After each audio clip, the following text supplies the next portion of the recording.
저는 여러분과 함께 용서라는 제목으로 은혜를 나누고자 합니다.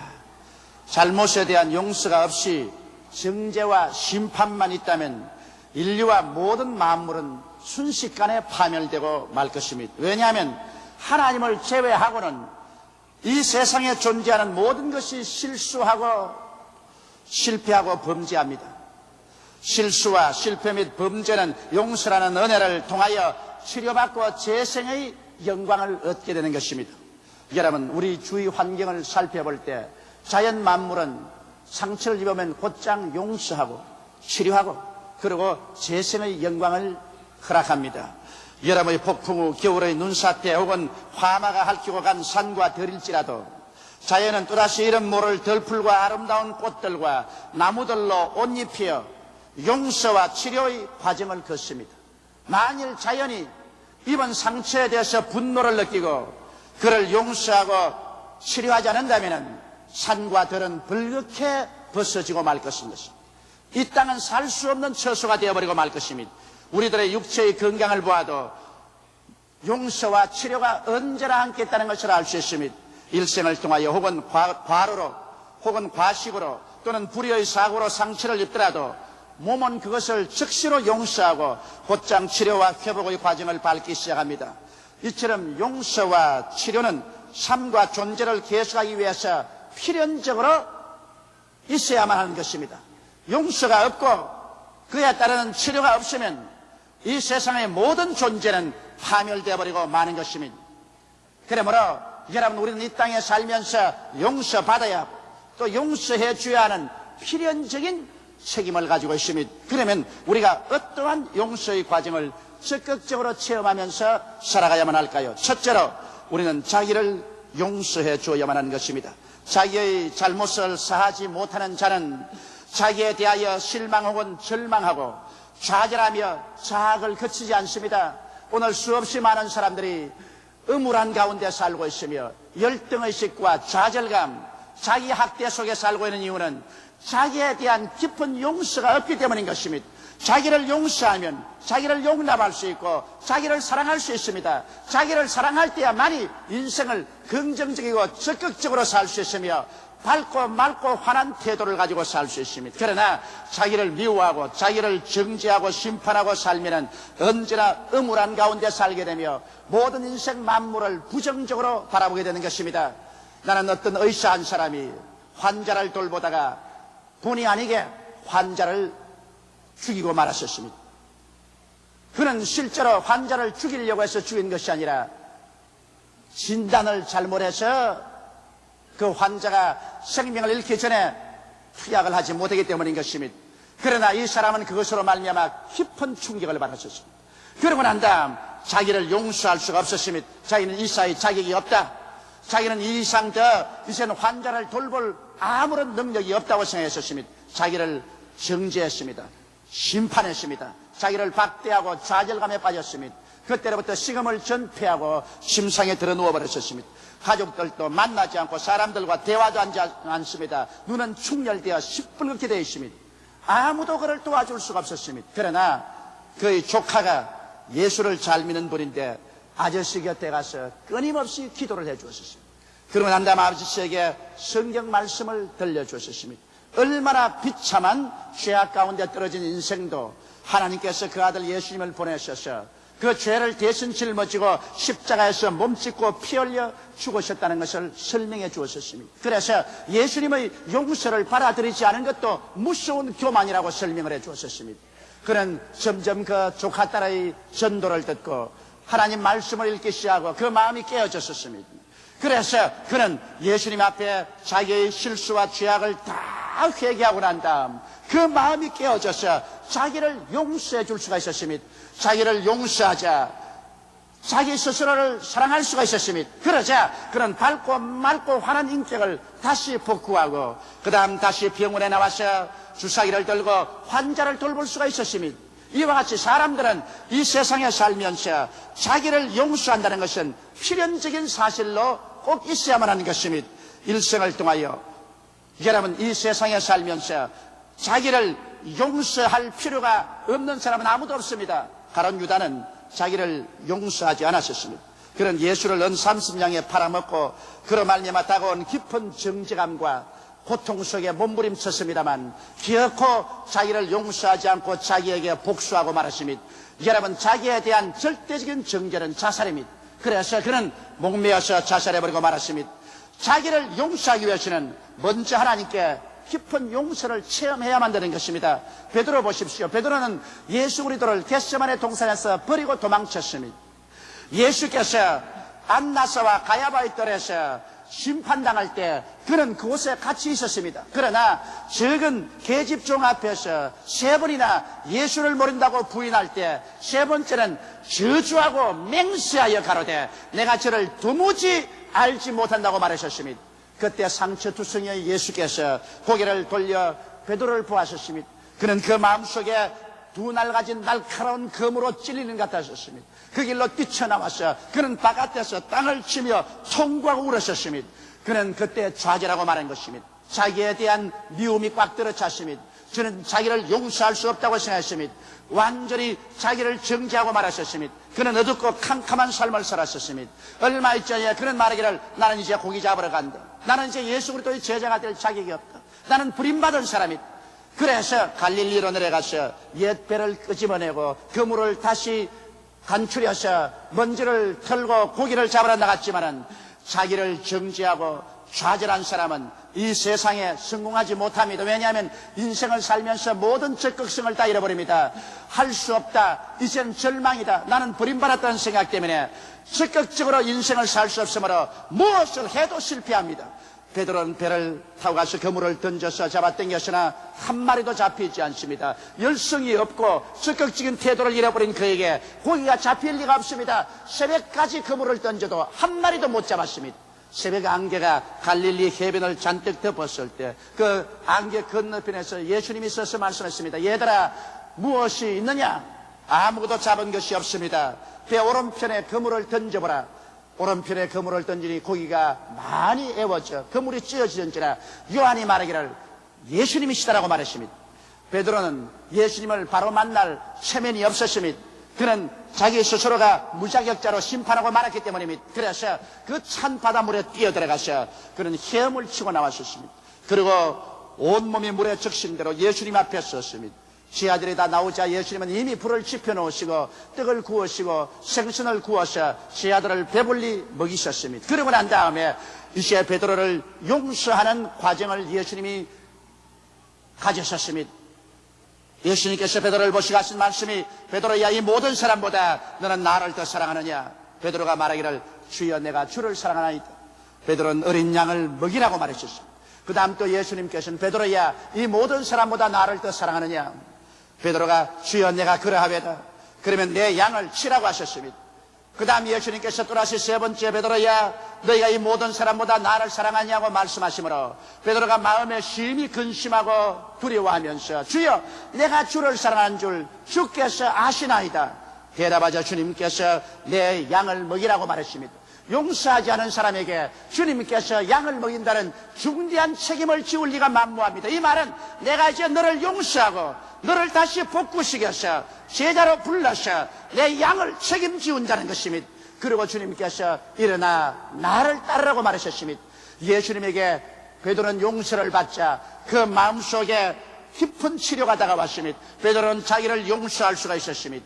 자기를 용납할 수가 있고 자기를 사랑할 수가 있었습니다. 그러므로 베드로는 힘차게 일어나서 다시 그 인격이 밝고 맑고 환하며 긍정적이고 적극적인 사람으로 변화를 받게 된 것입니다. 여러분, 자기 혐오에 빠져 허덕일 때 하나님 앞에 회개하고 깊이 용서를 받으면 자기를 용서할 힘이 생기고 인격의 심층에서 치료가 다가오게 되는 것입니다. 오늘 그러므로 자기를 용서하지 않은 사람은 이 세상에서 아무것도 할 수가 없습니다. 무엇보다도 자기의 영혼의 가장 깊은 곳에 치료를 받고 자기를 사랑하기 위해서는 여러분 십자가 앞에 나와서 여러분의 모든 잘못을 다 회개하고 십자가에서 넘쳐나는 그리스도의 사랑을 받아들이고 하나님의 용서를 받아들여서 용서받고 그 다음 자기 자신을 용서하고 자기를 용납하고 자기를 사랑하는 여러분이 되시기를 주님 이름으로 축원합니다. 그럴 때 우리는 이 세상에 자기와 자기 운명을 사랑하고 행복하게 살아갈 수 있는 것입니다. 둘째로 우리가 해야 될 일은 이웃을 용서해야만 되는 것입니다. 이웃을 용서하지 못하고 이웃을 심판하고 정죄하는 사람은 위선자입니다. 왜냐하면 사람은 자기가 죄가 많고 용서받지 못할 감추인 죄가 있으면 있을수록 더 신랄하게 무섭게 이웃을 심판하고 정죄하게 되는 것입니다. 옛말에 종이 종을 부리면 촛대뼈를 불어놓는단 말이 있습니다.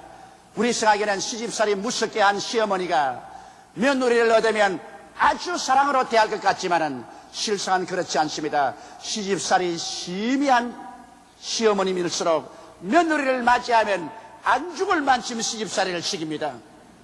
그것이 사람의 심리적인 환경입니다. 남을 심히 정죄하고 심판한 사람일수록 그 마음속에 깊은 위선의 인격을 가지고 있습니다. 요한복음 8장 1절로 11절에 보면 예수님께서 성전에 나가서 복음을 전가하는데 수많은 사람이 모였었습니다. 그런데 갑자기 저 밖에서 여인의 울음소리가 나고 사람들의 웅성거리는 소리, 고함소리가 들렸습니다. 일시에 사람들이 돌아보니까 여기 한 여자가 끌려옵니다. 그는 머리가 산발이 되고 옷은 찢어지고 신발은 벗었고 몸은 상처 있고 눈은 울어서 충혈되어 있었습니다.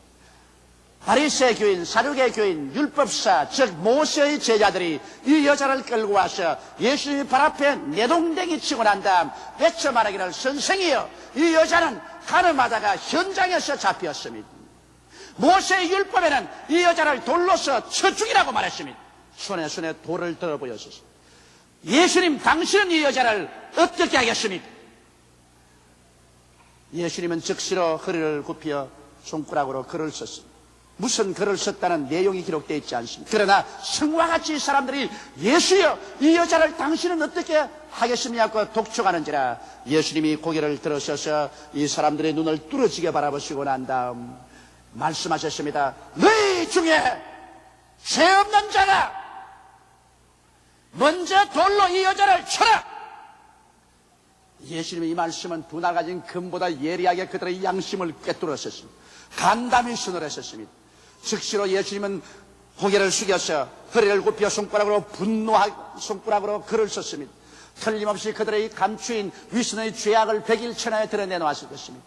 이것을 보고 놀란 사람들은 모두 돌멩이를 내버려 두고 그러만 날 살려라 도망을 쳐버리고 말한 것입니다. 위선자들입니다.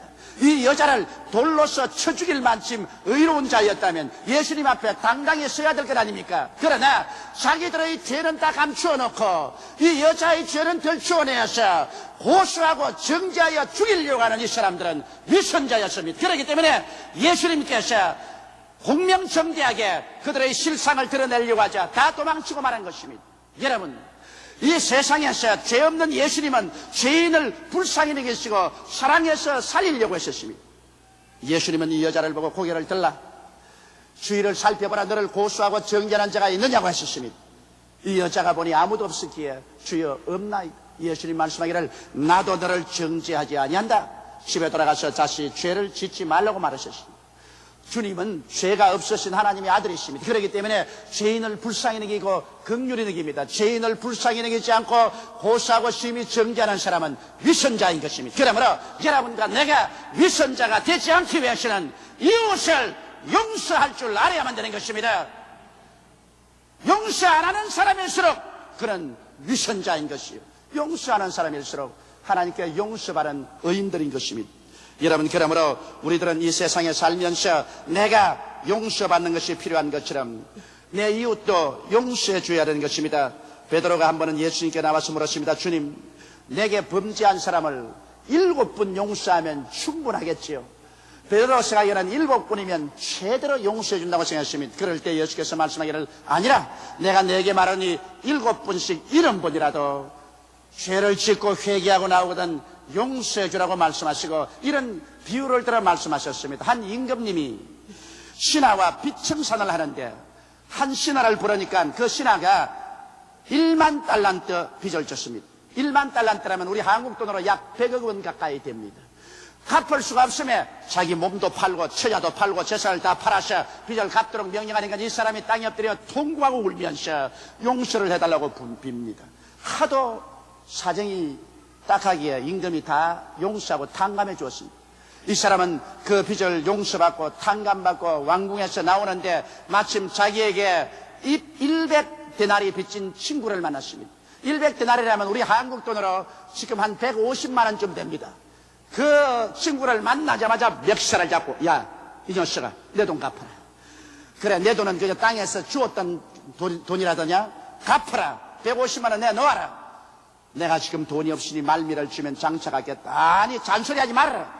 잡아서 그를 고소해서 감옥에 쳐넣어버렸습니다. 이 사실을 본 친구들이 너무나 안 되어서 임금님에게 보고했습니다.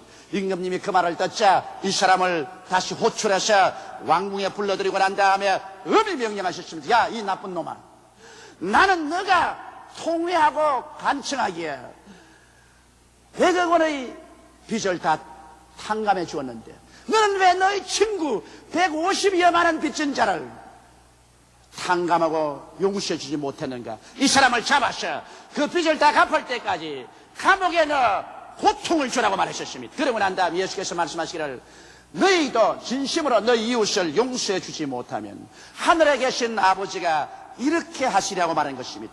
오늘 많은 사람이 인생을 살면서 이유 모를 심령의 고통을 가지고 삽니다. 혹은 가정의 고통이 끊어지지 않습니다. 육체 질병과 고통이 끊어지지 않고 생활의 여러 가지 시험과 고통이 끊어지지 않은 사람은 혹시 여러분 원한을 품고 이웃의 죄를 용서해 주지 아니하므로 하나님께 심판을 받고 있지 않은가 생각해 봐야 될 것인 것입니다. 우리가 하나님께 나갈 때는 반드시 이웃의 죄를 용서하고 써야만 되는 것입니다. 성경에는 우리가 우리에게 죄 지은 자를 사하여 준 것 같이 우리의 죄를 사하여 달라고 기도하라고 말하셨습니다.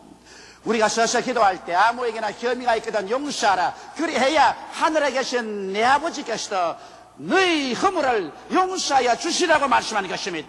이러므로 우리가 병들었으면 안수기도 받기 전에 너희 죄를 서로 구하며 병 낫기를 위하여 기도하라. 의인의 간구는 역사하는 힘이 많다고 했으므로 서로 죄를 구하고 용서해 주고 난 다음에 하나님께 서서 기도할 때 우리의 기도가 효과를 발생한다고 성경은 말씀하고 있는 것입니다. 용서치 못할 때 고통당한다는 것을 잊지 마시기 바랍니다. 먼저 내 양심의 고통을 당하고 내 육체의 고통을 당하고 생활과 환경에 고통이 다가온다는 것을 잊지 말아야 되는 것입니다. 이러므로 일생을 살면서 용서가 필요하지 않은 사람은 한 사람도 없습니다. 그러므로 자기가 용서가 필요한 것처럼 다른 사람에게도 용서해주는 여러분이 되시기를 주님의 이름으로 축원합니다. 셋째로 용서에 대한 우리 하나님의 뜻을 알아봐야 되겠습니다. 여러분, 하나님께서는 용서하는 것이 아버지의 뜻입니다. 그렇지 않고야 하나님께서 어찌해서 아담과 하와가 에덴 동산에서 범죄했을 때 그대로 멸해버리지 아니하시고 짐승을 잡아 피를 흘리시고 가죽을 벗겨 옷을 입혀서 내보냈겠습니까?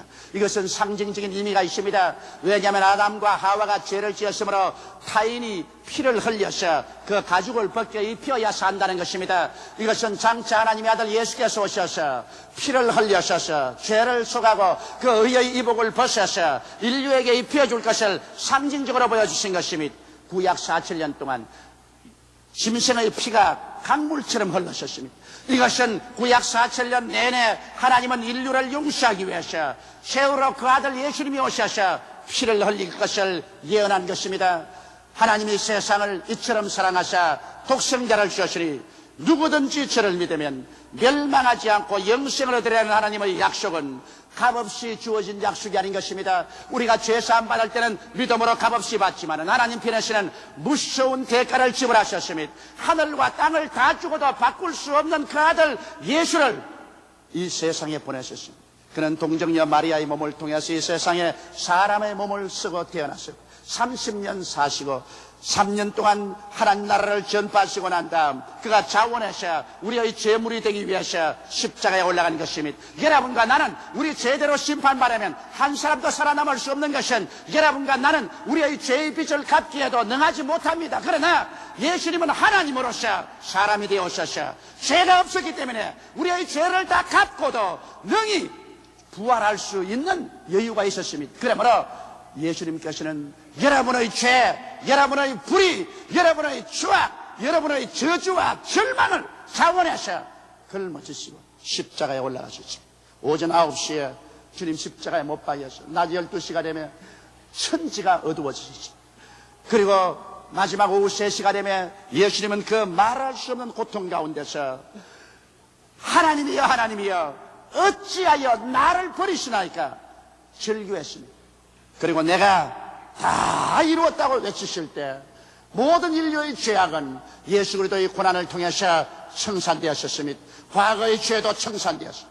현재의 죄도 청산되었습니다. 미래의 죄도 청산되었습니다. 하나님은 그리스도 예수의 제물을 바라셔서 인류의 죄악을 하나님 편에서 일방적으로 용서해버리고 말한 것입니다. 예수님의 심장이 터져서 피와 물을 쏟은 그 대가가 용서로서 인생에게 주어진 것입니다. 그러나 하나님이 아무리 일방적으로 용서해 놓아도 회개하고 이 용서를 받아들이지 않으면 그 용서는 소용이 없습니다. 여러분, 인류에게 2000년 전에 이미 하나님은 용서를 선포했지만 수많은 사람들이 이 용서를 짓밟아버리고 발로 차고 침을 베앗고 무시하고 그들은 지나가셨습니다. 그래서 하나님의 용서를 받지 못하고 그들의 육신의 장막이 무너질 때 맹렬한 하나님의 심판을 받아 지옥으로 떨어지고 말았습니다. 여러분, 용서하는 하나님은 용서를 거역하는 사람에게는 심판을 내릴 수밖에 없습니다. 다른 도리가 없는 것입니다. 지금도 하나님께서는 온 인류에게 값없이 용서를 주기를 원하시는 것입니다. 용서해 주는 자가 십자가를 걸머지고 용서받는 자는 값없이 받기를 하나님 원하고 있는 것입니다. 이 용서는 회개하고 예수를 구주로 모실 때 하나님 편으로부터 받을 수가 있는 것입니다. 여러분과 나에게 하나님이 원하는 대가는 아무것도 없습니다. 죄를 지었음에도 불구하고 못났음에도 불구하고 버림을 받아야 마땅함에도 불구하고 죄 지은 그대로 못난 그대로 빈손든 그대로 하나님 앞에 나와서 죄를 회개하고 예수만 믿으면 용서를 받습니다. 제가 찔리면 우리 허물을 인하며 제가 상하면 우리 죄악을 인함이라. 제가 징계를 받음으로 우리가 평화를 누리고 제가 채찍에 맞음으로 우리가 나음을 입었도다. 우리는 다 그릇 행하여 어린 양같이 각기 제 길로 갔거늘 야훼께서는 우리 무리의 죄악을 저에게 담당하시겠다고 말씀하셨습니다. 예수께서 우리 대신해서 다 청산한 사실을 오늘 받아들이고 용서를 받게 되시기를 주의 이름으로 축원합니다. 용서해 준다는 것은 쉬운 일이 아닙니다. 세계적인 유명한 화란의 전도자 호리텐붐 여사는 독일 나치 수용소에서 가진 고통과 시련을 겪었고 부모도 나치 수용소에서 다 세상을 떠고 그는 자기 여동생과 함께 여자 수용소에서 가진 곤욕을 겪었습니다. 경무를 담당해야 했고 그 노동 위에 주는 음식이란 정편 없었습니다. 영양실조로 수많은 사람이 죽어갔었습니다.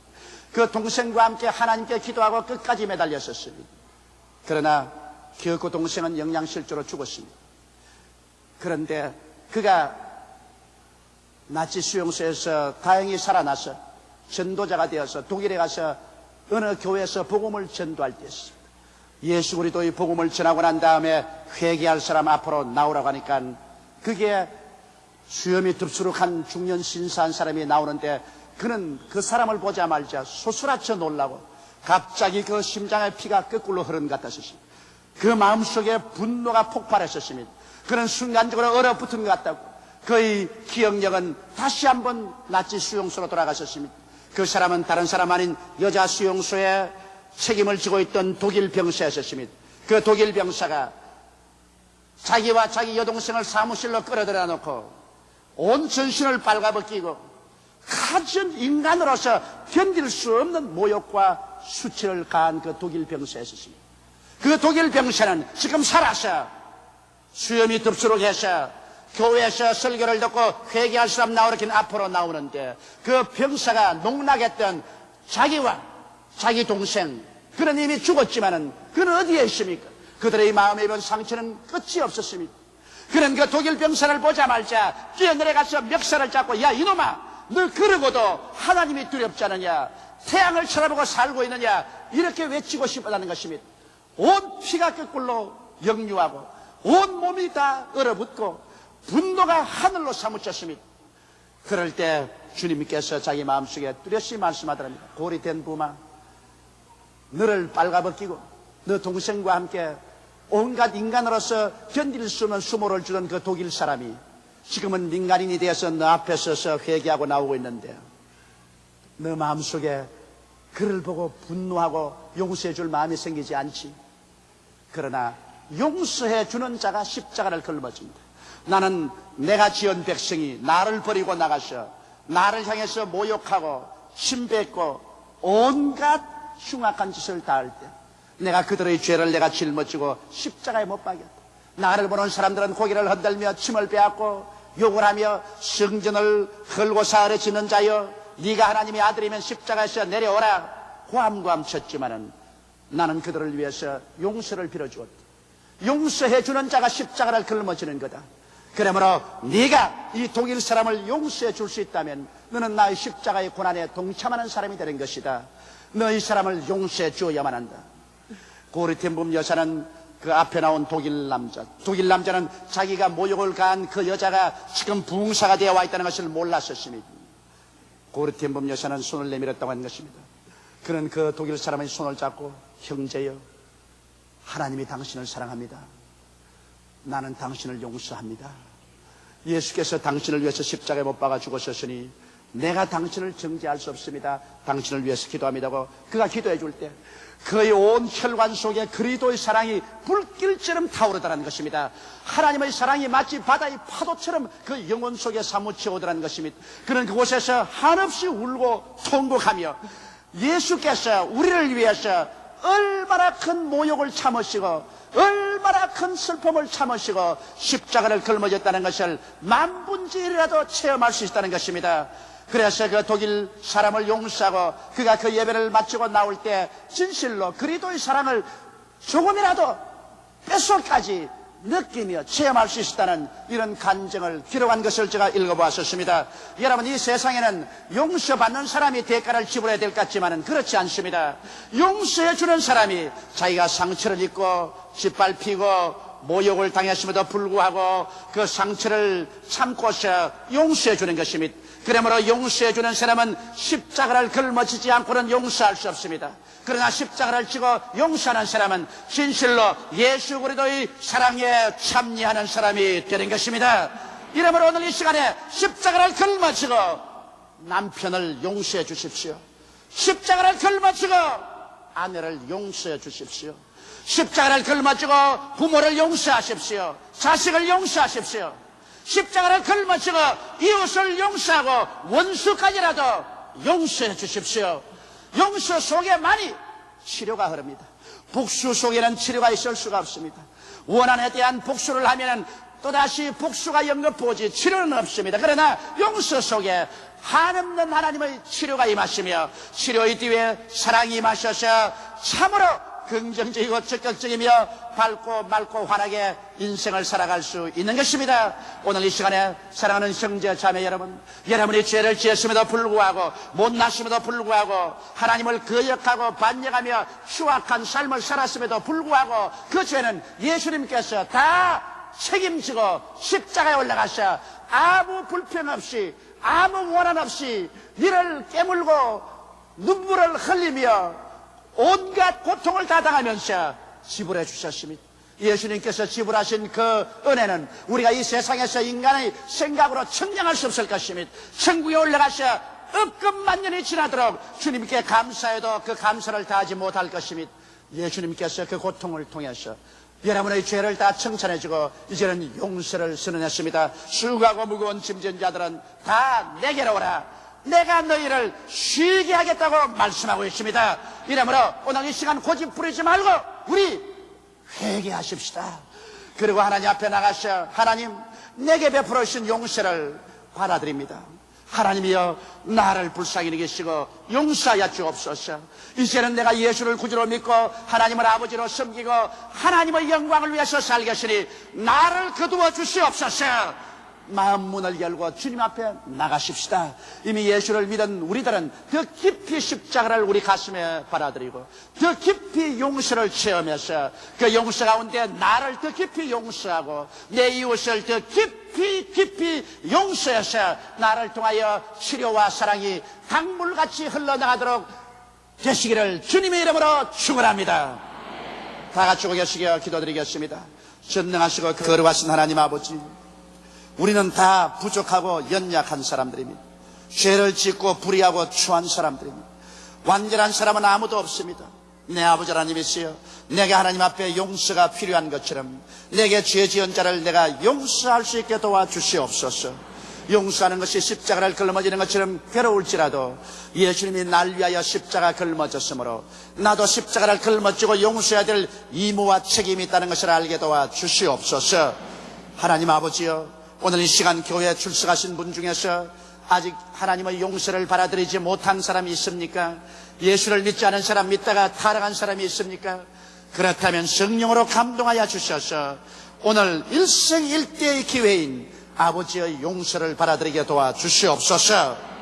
예수님 이름 받들어 기도드리옵나이다. 아멘.